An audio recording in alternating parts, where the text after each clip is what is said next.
श्री प्रबोधनानंद जी। श्री प्रबोधनानंद सरस्वती पाद का जन्म एक श्रेष्ठ ब्राह्मण कुल में हुआ। इनके पूर्वज आंध्र प्रदेश के निवासी श्री संप्रदायी वैष्णव थे। श्री रंग क्षेत्र से प्रभावित होकर उसके निकट कावेरी तट पर बसे बेलंगुरी गांव में आकर सब परिवार निवास करने लगे। इनके ज्येष्ठ भ्राता का नाम श्री वेंकट भट्ट और मध्यम भ्राता का नाम श्री त्रिमल्ल भट्ट। श्री गोपाल भट्ट श्री वेंकट भट्ट जी के सुपुत्र थे। तब श्री वेंकट भट्ट जी ने श्री गोपाल भट्ट श्री वेंकट भट्ट जी के सुपुत्र थे।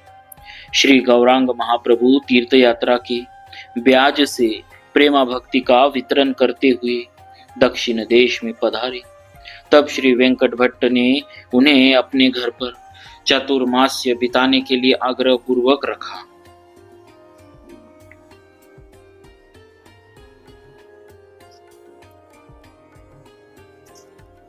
फिर भट्ट परिवार महाप्रभु जी के प्रेम से प्रभावित होकर उनके पादाश्रित हो गया। सरस्वती पाद बाल्यकाल में अति प्रभावशाली थे, अतः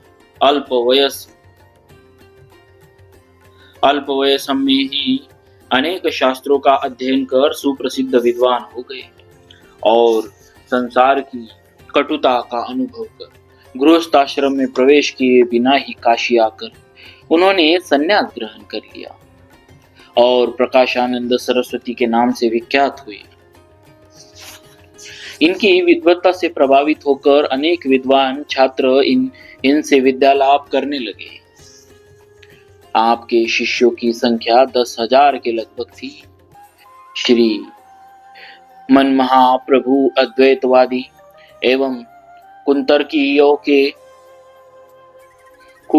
के प्रेम प्रदान करते हुए श्री नीलाचल पधार चुके थे।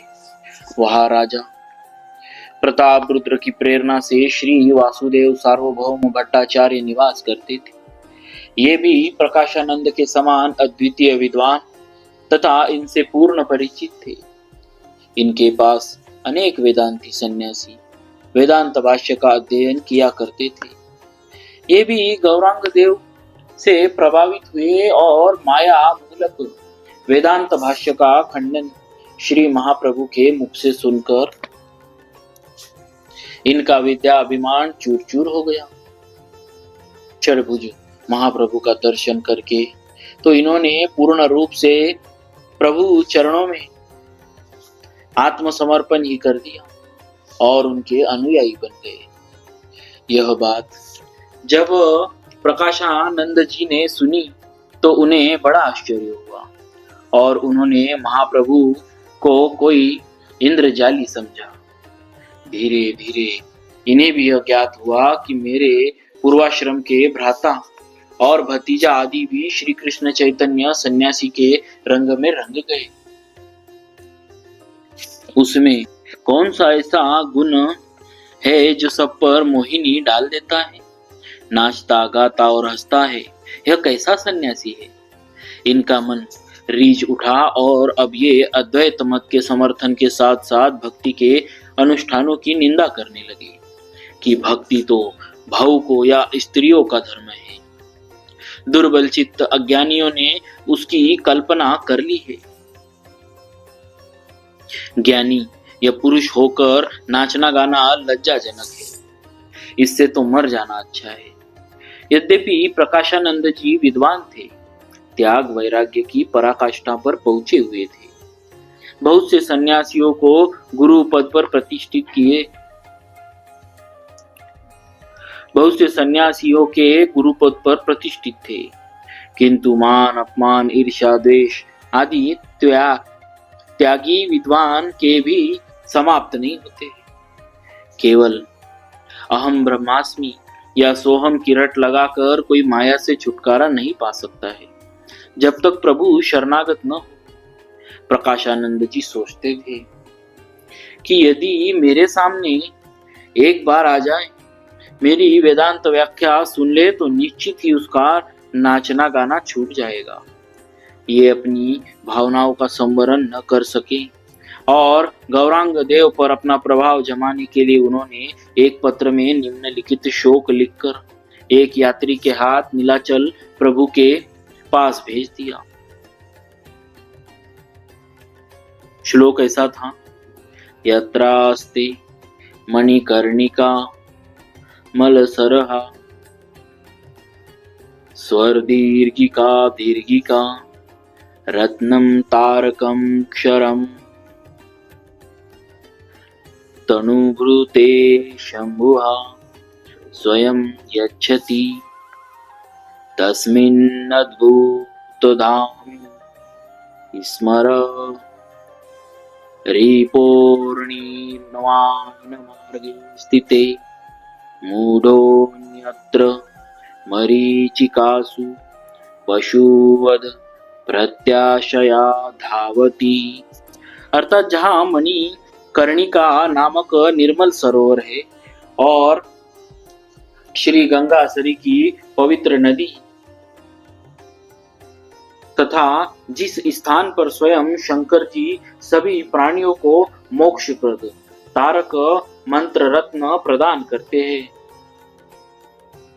कामदेव के रिपु श्री शिव जी के ऐसे अद्भुत धाम को जो मोक्ष मार्ग में स्थित है, उसे छोड़कर अन्यत्र अज्ञानी पशुवत मूर्ख मनुष्य ही सुख की आशा से मृग मरीचिका में दौड़ता है।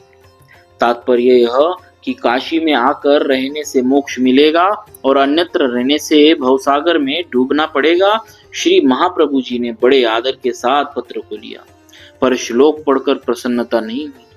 पत्र प्रेषक के समानार्थ श्री गौरांग देव ने उसी यात्री के हाथ उत्तर स्वरूप निम्नलिखित श्लोक लिखकर भेज दिया।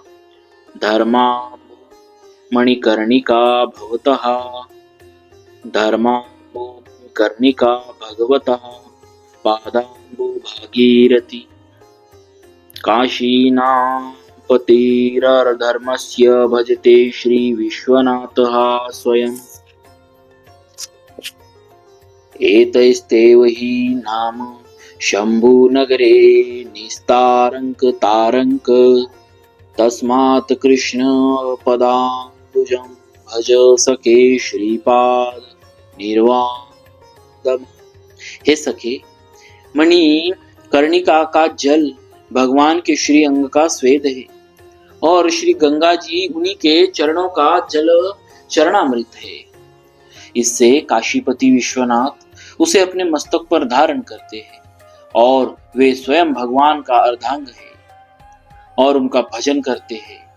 इन्हीं भगवान के नाम मंत्र को प्रदान कर शंकर जी काशी में सभी प्राणियों को मोक्ष प्रदान करते हैं। इसीलिए हे श्रीपाद मोक्षदायक श्री कृष्ण के चरण कमलों का भजन कीजिए। श्री प्रकाशानंद जी इसका कुछ भी खंडनात्मक उत्तर तो दे नहीं सके। तब महाप्रभु जी के प्रसाद ग्रहण पर आपत्ति उठाकर उन्होंने पुनः एक शोक लिखकर भेजा। विश्वामित्र पराशर प्रभृतयो वातांबुपर्णाशना स्तेपि स्त्रीमुख पंकजं सुललितं दृष्ट्वैव मोहं गताः शल्याणं सगृतं पयोदधियुतं ये भुञ्जते मानवा स्तेषाम् इंद्रिय निग्रहो यदि भवेत् विंध्य स्तरेत सागरम। विश्वामित्र पराशर आदि मुनिगण जो केवल वायु जल एवं पत्ते खाने वाले थे, वे भी स्त्री के मनोहर मुख कमल को देखकर मोहित हो गए। तब जो लोग घी दूध और दही से युक्त शाली चावल का नित्य प्रति भोजन करते हैं, वे यदि अपनी इंद्रियों पर निग्रह कर ले तो समझो कि विंध्याचल पहाड़ समुद्र पर तैर गया। अर्थात उक्त प्रकार का भोजन करने वाले आप जितेंद्रिय नहीं हो सकते, अतः निश्चित है कि विषयी है, सन्यासी नहीं। इस श्लोक को पढ़कर श्री महाप्रभु जी ने निष्प्रयोजन समझकर कुछ भी उत्तर नहीं दिया, परंतु प्रभु के किसी भक्त ने यह उत्तर लिख भेजा। सिंहो बलि द्वीर दशुकर मांस भोजी संवत्सरेण कुरुते रतिमेकवार पारावतः खलु शिलाकणमात्र भोजी कामी भवेन्नानुदितं वद कोंत्र हेतुहा। बलवान सिंह हाथी और शूकर आदि मांस का भक्षण करता है, किंतु सिंहिनी के 7 वर्ष में एक बार ही रति करता है, परंतु कपोत मात्र शिला कणों को खाकर भी प्रतिदिन कामी बना रहता है। बताइए इसका क्या कारण है? इस उत्तर को पाकर वे निरुत्तर हो गए। श्री वासुदेव सार्वभौम जी को जब इसका पता लगा तो वे क्षुब्ध हो गए और उन्होंने प्रभु से अनुमति लेकर काशी आकर इन्हें समझाना फटकारना चाहा, पर प्रभु ने निषेध कर दिया। संवत 1570 में श्री गौरांग देव श्री वृंदावन की यात्रा करते समय काशी में पधारे। अपने भक्त तपन मिश्र और चंद्रशेखर की इच्छा से कुछ दिन ठहरे।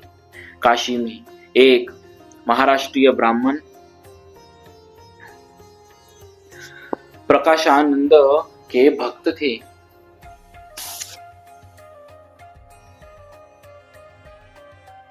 महाप्रभु के दर्शन कर और उनका कीर्तन सुनकर इनके अनन्य भक्त बन गए।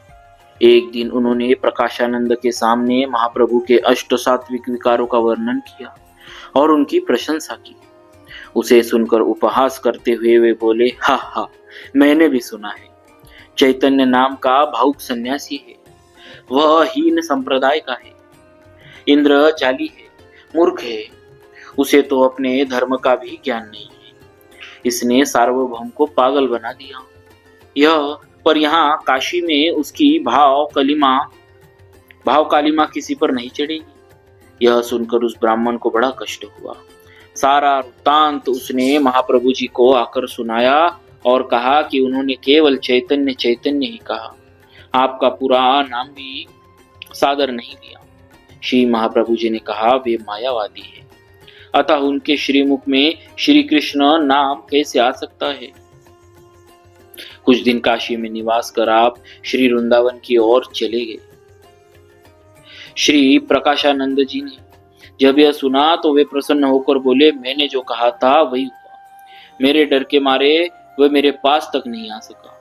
मेरा विश्वास है कि अब वह काशी में आएगा ही नहीं, और यदि आएगा भी तो क्या कर लेगा। पर तुम लोग सावधान रहना, उसके पास भूल कर भी न जाना। ज्ञानी सन्यासी के मुख से ऐसी बातें सुनकर सज्जनों के प्राण हो उठते।